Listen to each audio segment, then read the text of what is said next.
Hey, MTS crew. Hope it's all good in the neighborhood. Y'all, I'm getting ready to make a meatless Mexican skillet.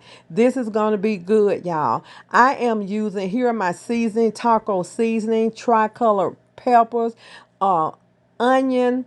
We're going to use black beans.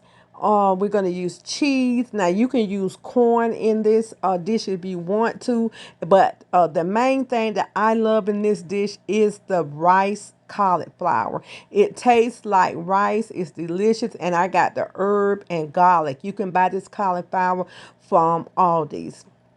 So we have our jalapeno peppers, our tortilla chips, our cheese, and whatever you like to put in your skillets. But this is what I like, and we decide to do to go meatless today. And this tastes just like my husband said to him, it tastes just like it had meat in it with that cauliflower rice. I use a couple of tablespoons of grapeseed oil, and I'm going to go ahead and saute my onions and tricolor pepper. I'm going to put the recipe to this down below so you can follow the recipe. And I want to get these all sauteed down and broke down really well, and then I'll add my cauliflower rice in. So there it is, y'all. That's one bag of it, and is just enough for what I'm preparing today. So, and then I'll go ahead and add a pinch of salt, maybe 1/3 teaspoon of black pepper, maybe 1/3 teaspoon of garlic. But you can use any seasoning that you want, but this is what I'm using. And I'm going to use a half pack of seasoning. A half pack of taco seasoning. Be careful with your taco seasoning because it has salt in it. And this is the low sodium one. I also purchased this from Aldi. So this is low sodium taco seasoning, and it was very inexpensive. So I still only used about half of that. So here I go in with my black beans. You can use black beans, you can use kidney beans, any kind of beans you want. You also can use corn in this.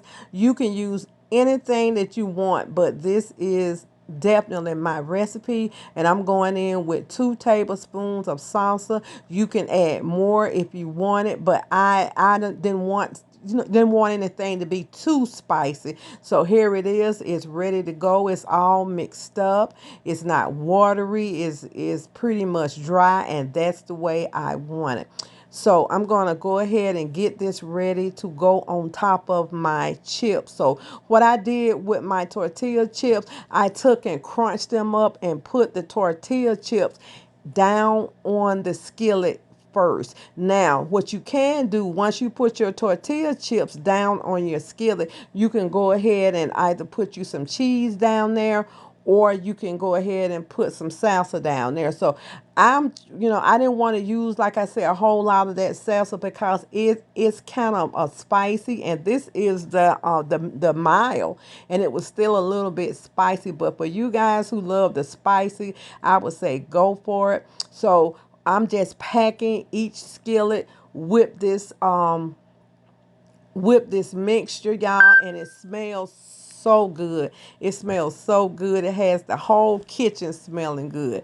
And I'm gonna go ahead and add my cheese now. I'm gonna add some more salsa on top. But I tell you what, that with that cheese, and we're gonna stick this in the oven just until the cheese is melted. You don't want the cheese dark or burnt, but until the cheese is melted and just slightly brown. And that's only going to take a few minutes because everything in this skillet is already done. It's already done, and we don't want to overcook anything.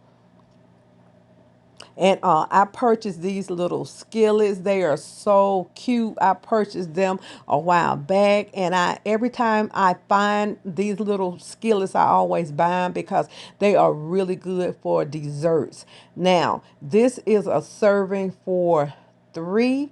You can go ahead and just use whatever topping you want. I chose to use a few jalapeno peppers, y'all, just a few. You can chop those up, or you can just lay them on their slice, and a little salsa. I'm using that, and a wee bit of sour cream. And don't forget your lime, y'all. This dish is delicious with fresh lime. So I ended up slicing about 2 more pieces of lime for mine, and voila, your dish is ready to go, ready to serve, y'all. And it's not that many calories in this dish. Of course, you know, you have your calories in your cheese, but if you want to use a vegan cheese, or you don't want to use cheese at all, you can make this dish a vegan dish, y'all. Please like, share, and subscribe.